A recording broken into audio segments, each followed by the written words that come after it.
Hello दोस्तों, नमस्कार। स्वागत है एक बार फिर से आप सभी का अपने प्रिय चैनल पर। दोस्तों आपको बता दें जो अभी की सबसे बड़ी खबर आ रही है, जहां पर खतरे में पड़ी जान तो तिरंगे की शरण में आए पाकिस्तानी। जी हां दोस्तों, अपना झंडा छोड़ भारत का झंडा फहराया। जी हां दोस्तों, बड़ी खबर आपको अभी बताने वाले हैं। सबसे लेटेस्ट खबर बताएंगे कैसे जान पर बनी बात तो पाकिस्तानियों ने भी उठा लिया भारत का तिरंगा। जी हाँ दोस्तों, इसी बीच आपको बताएंगे जहाँ यूक्रेन में एक और भारतीय छात्र की हुई मौत। पंजाब का रहने वाला था छात्र। जी हाँ दोस्तों, इसी बीच फ्रांस के राष्ट्रपति इमैनुअल मैक्रो ने भारतीय छात्र की मौत पर जताया दुख। पीएम मोदी से फोन पर की बातचीत, कहा यूक्रेन में जल्द युद्ध विराम बेहद जरूरी। जी हाँ दोस्तों, इसी बीच आपको बताएंगे जहाँ भारत को रूस से मिलना क्या बंद होगा S-400 एयर डिफेंस सिस्टम। राजदूत ने कह दी बड़ी बात। बताएंगे दोस्तों एक एक बात आपको। इसी बीच ईरान और अमेरिका में ठन गई तगड़ी वाली लड़ाई। जी हाँ दोस्तों, साथ में अमित शाह को लेकर भी बड़ी खबर आ रही है, जहां पर अमित शाह जी ने अपने सीटों का दावा कर दिया है दोस्तों, और समाजवादी पार्टी और बीएसपी पर तगड़ा झटका देते हुए बड़ी बात कह दी है दोस्तों। तो हर तरह की जानकारी अभी हम आपको देने वाले हैं, तो आराम से बने रहिएगा वीडियो के अंत तक।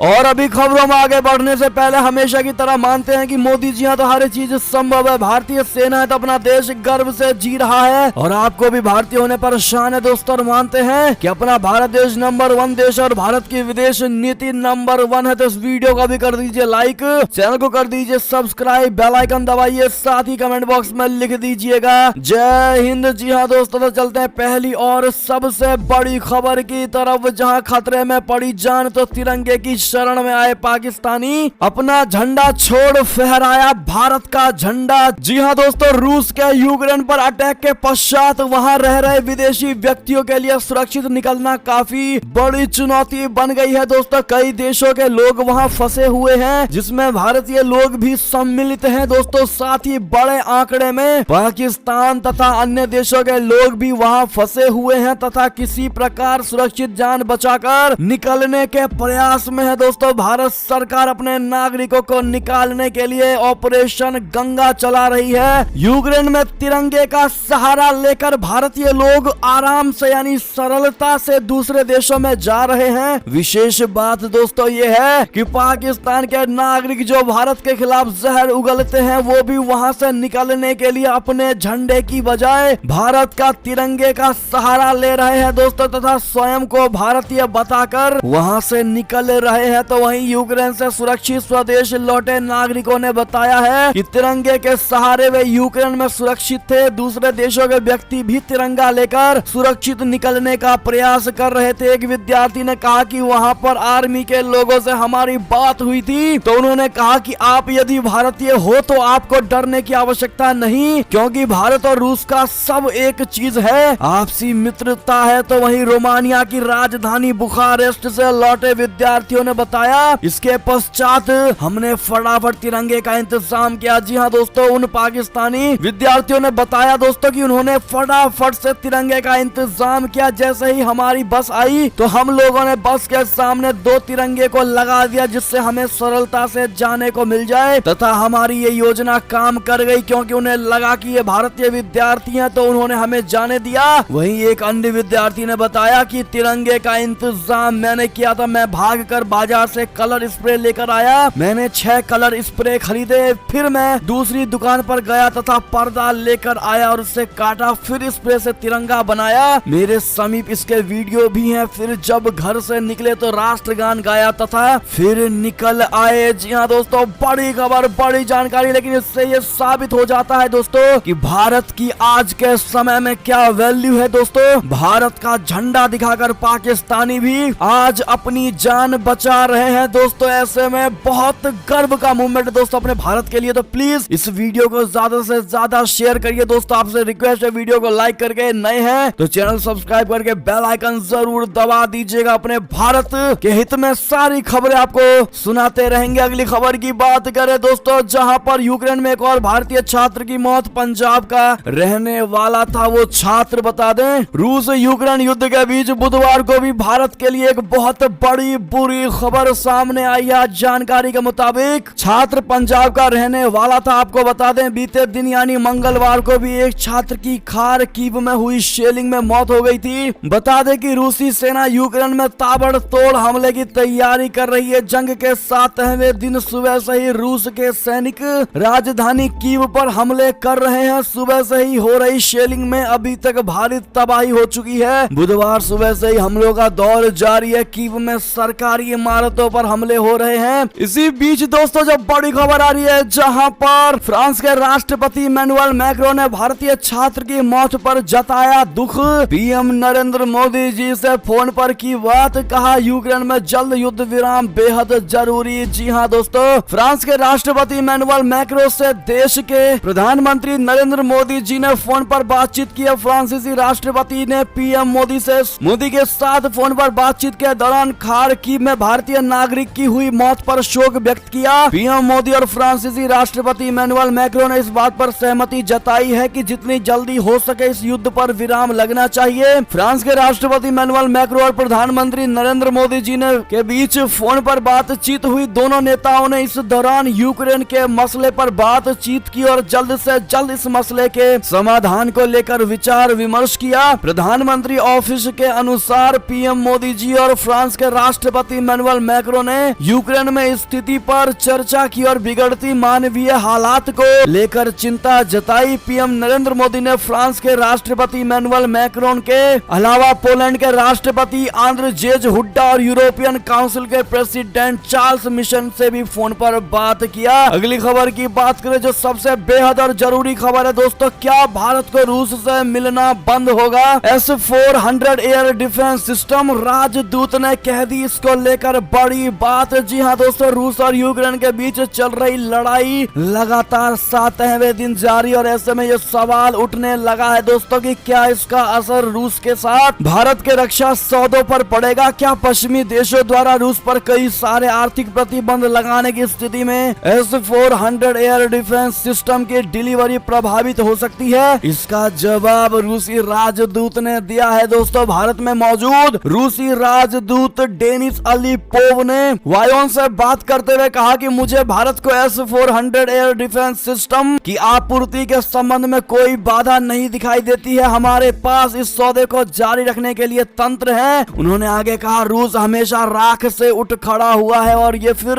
से उठेगा। हमने पूरी तरह से सुरक्षित करने के लिए कदम उठाए हैं। हमारी अर्थव्यवस्था दबाव से बाहर निकलेगी। जी हाँ दोस्तों, भारत को रूस से S-400 एयर डिफेंस सिस्टम की पहली खेप मिल चुकी है, लेकिन अभी 4 अन्य की डिलीवरी होनी है दोस्तों। रूस की तरफ से अभी तक डिलीवरी में देरी का कोई संकेत नहीं मिला है, लेकिन यूक्रेन के साथ ये संकट लंबा चला तो ये चिंता का विषय जरूर हो सकता है। इसके अलावा 60 कानून के तहत खरीदारी के लिए अमेरिका का भारत पर प्रतिबंध एक अलग संभावना है। अभी तक अमेरिका, चीन और तुर्की पर प्रतिबंध लगा चुका है, लेकिन भारत को नजरअंदाज किया गया है। जी हाँ दोस्तों, ऐसे में दोस्तों S-400 की डील को लेकर तो रास्ता भारत के साथ साफ ही नजर आ रहा है। आपकी क्या राय होगी दोस्तों? आप कमेंट करके जरूर बताइएगा। अगर आपको भी लगता है कि रसिया के साथ भारत के संबंध अच्छे हैं और S-400 में कभी भी प्रतिबंध नहीं लगा सकता दोस्तों रसिया, तो कमेंट में बताना बिल्कुल मत भूलिएगा और अतुल्य भारत कहना मत भूलिएगा। दोस्तों अगली खबर की बात करें जहां पर अमेरिका एक माफिया जिसने यूक्रेन को फंसा दिया, ईरान के सुप्रीम लीडर खामनेई की बड़ी दहाड़। जी हाँ दोस्तों, यूक्रेन पर रूस के हमले के बाद जो हालात पैदा हुए हैं उसको लेकर ईरान की ओर से अमेरिका पर निशाना साधा गया है। ईरान के supreme leader Ayatollah Ali Khamenei ने कहा है कि यूक्रेन अमेरिका की ओर से पैदा किए गए संकट का शिकार है। खामेनेई ने कहा कि ईरान यूक्रेन में युद्ध की समाप्ति चाहता है, लेकिन साथ ही ये भी कहा है कि इस संघर्ष की जड़ों के बारे में भी देखना चाहिए। यूक्रेन के संकट ने दिखा दिया है कि अमेरिका पर भरोसा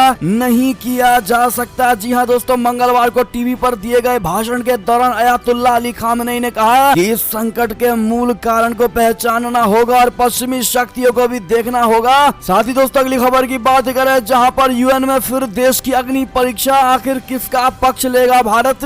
हम आपको बताते हैं दोस्तों, जहां पर रूस यूक्रेन युद्ध के साथ ही भारत की विदेश नीति की चर्चा चरम पर है। दरअसल भारत की विदेश नीति की हर दिन परीक्षाएं हो रही हैं रूस के खिलाफ। संयुक्त राष्ट्र में बार बार प्रस्ताव लेकर आया जा रहा है दोस्तों। हर बार दुनिया की निगाहें भारत की तरफ टिक जाती है कि भारत इस मुद्दे मुद्दे पर क्या रुख अपनाता है। हालांकि भारत अभी तक सुरक्षा परिषद के प्रस्तावों पर होने वाली वोटिंग से दूर रहा है। भारत ने विवाद को शांतिपूर्ण तरीके से हल करने की अपील तो की है, लेकिन रूस के खिलाफ पेश हुए निंदा प्रस्ताव से खुद को दूर रखा है दोस्तों। इसके अलावा रूस पर यूक्रेन के आक्रमण के खिलाफ संयुक्त राष्ट्र महासभा की बैठक बुलाने की मांग करने वाले प्रस्ताव पर भी भारत वोटिंग से दूर रहा। आने वाले कुछ दिनों में फिर भारत के रुख की परीक्षा होने वाली है, क्योंकि कुछ दिनों में संयुक्त राष्ट्र में यूक्रेन के पक्ष में ऐसे कई प्रस्ताव आ सकते हैं जिन पर भारत का रुख देखना ही होगा। दरअसल संयुक्त राष्ट्र महासभा यानी यूएनजीए, सुरक्षा परिषद यानी यूएनएससी, मानवाधिकार परिषद यानी यूएनएचआरसी में कुछ दिनों में एक के बाद एक कई प्रस्ताव आने की संभावना है। इन सभी पर वोटिंग भी होगी। हालांकि भारत के रुख में ज्यादा बदलाव की संभावना नहीं है दोस्तों, क्योंकि भारत की देश के पहले प्रधानमंत्री जवाहरलाल नेहरू के वक्त से ही किसी गुट में शामिल न होकर तटस्थ रहने की परंपरा रही है। क्या लगता है दोस्तों आपको, क्या भारत का रुख बदलेगा या भारत को न्यूट्रल ही रहना चाहिए? दोस्तों भारत के हित में कृपया करके एक जिम्मेदार भारतीय नागरिक होने के नाते दोस्तों प्लीज कमेंट करके जरूर बताइएगा और भारत सरकार की मदद कीजिए दोस्तों। इन कठिनाई के समय में भारत का रुख देखने वाला होगा दोस्तों, तो कृपया करके सजेशन जरूर दीजिएगा। भारत को रुख चेंज होना चाहिए या न्यूट्रल ही रहना चाहिए, सामान्य ही रहना चाहिए, कहीं झुकाव ना हो? क्या कहते हैं आप लोग, सुझाव जरूर दीजिएगा। अगली खबर की बात करें, जहां पर यूक्रेन में भारतीय छात्र को लेकर बड़ी खबर। अपने घर अपनी मातृभूमि के पास लौटने का समय आ गया है, इतना कहकर भारतीय पायलट ने हंगरी से भर दी उड़ान। जी हाँ दोस्तों, यूक्रेन में फंसे भारतीय छात्रों को लाने के लिए 2C-17 ग्लोब मास्टर रोमानिया व हंगरी रवाना हो गए हैं। पहले विमान ने सुबह 4 बजे रोमानिया के लिए उड़ान भरी थी, तो वहीं दूसरा विमान हंगरी के लिए रवाना हो गया। वायुसेना के मुताबिक आज 3 विमान छात्रों को एयरलिफ्ट कराने के लिए रवाना होंगे। ऐसे में यूक्रेन में फंसे भारतीय छात्रों को लेकर जब विमान ने उड़ान भरी तो भारतीय पायलट के शब्दों ने हर छात्र को भावुक कर दिया दोस्तों। हंगरी के बुडापेस्ट से उड़ान भरते समय पायलट ने कहा कि अपने घर अपनी मातृभूमि के पास लौटने का समय आ गया है। जी हाँ दोस्तों, आप ये ट्वीट भी देख पा रहे होंगे। ऐसे में हमें गर्व है, ऐसे लोगों पर कहना बिल्कुल मत भूलिएगा दोस्तों, और हमारा सपोर्ट है हर भारतीय नागरिकों के लिए, कहना मत भूलिएगा। जय हिंद जय भारत जरूर कह दीजिएगा। अगली खबर की बात करें, जहां पर इसी बीच दोस्तों मोदी जी का बयान आया है। कहा, हम यूक्रेन में फंसे नागरिकों को निकालने के लिए इतना बड़ा अभियान चला रहे हैं, ये भारत का बढ़ता सामर्थ्य है। जी हाँ दोस्तों, सोनभद्र में प्रधानमंत्री नरेंद्र मोदी जी ने कहा कि ये भारत का बढ़ता सामर्थ्य है कि हम यूक्रेन में फंसे हमारे देश के नागरिकों को वहां से सुरक्षित निकालने के लिए इतना बड़ा अभियान चला रहे हैं। ऑपरेशन गंगा के तहत कई हजार नागरिकों को वहां से देश वापस लाया जा चुका है। संकट में फंसे भारतीयों को ज्यादा तेजी से निकालने के लिए हमारी सेना और वायुसेना को भी लगा दिया गया है। मैं आज देश के लोगों को यह भी विश्वास दिलाता हूं कि भारत सरकार अपने नागरिकों की सुरक्षित वापसी के लिए कोई कोर कसर बाकी नहीं छोड़ेगी। जी हाँ दोस्तों, अगली बड़ी खबर की बात करें, जहां पर अमित शाह का बड़ा बयान। कहा, सपा और बसपा का सुपड़ा साफ, आखिरी चरण तक भाजपा 300 सीटों के पार। जी हाँ दोस्तों,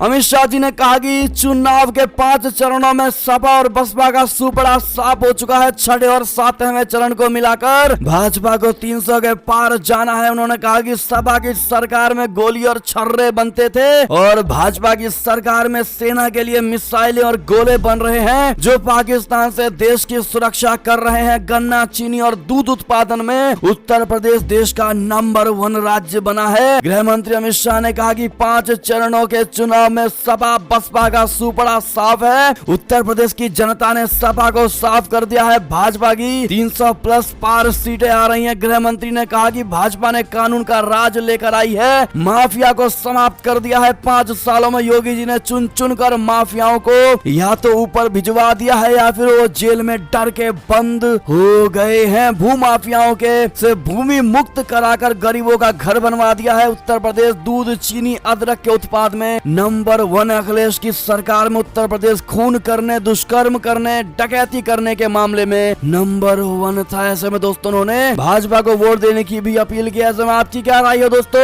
और अमित शाह जी के बात का अगर आप भी समर्थन करते हैं तो भगवा ही लहराएगा, कमेंट में कहना मत भूलिएगा, और मोदी लहर ही आएगी कहना मत भूलिएगा दोस्तों। और ऐसे में ये ये थी अब तक की सारी बड़ी खबरें। आपको हमारी खबर कैसी लगी? आशा करता हूँ बहुत अच्छी लगी होगी दोस्तों। अगर थोड़ी भी अच्छी लगी है तो इस वीडियो को अभी अपने भाई बंधुओं में व्हाट्सएप, फेसबुक, ट्विटर के जरिए पूरे भारत में शेयर करना बिल्कुल मत भूलिएगा दोस्तों। और अभी कर दीजिए इस वीडियो को लाइक, चैनल को कर दीजिए सब्सक्राइब, बेल आइकन दबाइए, साथ ही कमेंट बॉक्स में लिख दीजिएगा जय हिंद जय भारत। तो मिलते हैं आपसे अगली बड़ी खबर में, तब तक अपना ख्याल रखिएगा दोस्तों। बहुत बहुत धन्यवाद साथ देने के लिए, साथ बने रहने के लिए। और खबरों का सिलसिला लगातार हमारे चैनल पर जारी है दोस्तों, तो अपडेट रहना बिल्कुल मत भूलिएगा। अगली खबर का इंतजार करिएगा। मिलते हैं आपसे अगली बड़ी खबर में, तब तक अपना ध्यान रखिएगा। मिलते हैं अगली खबर में। जय हिंद जय भारत, जय श्री राम, वंदे मातरम, हर हर महादेव।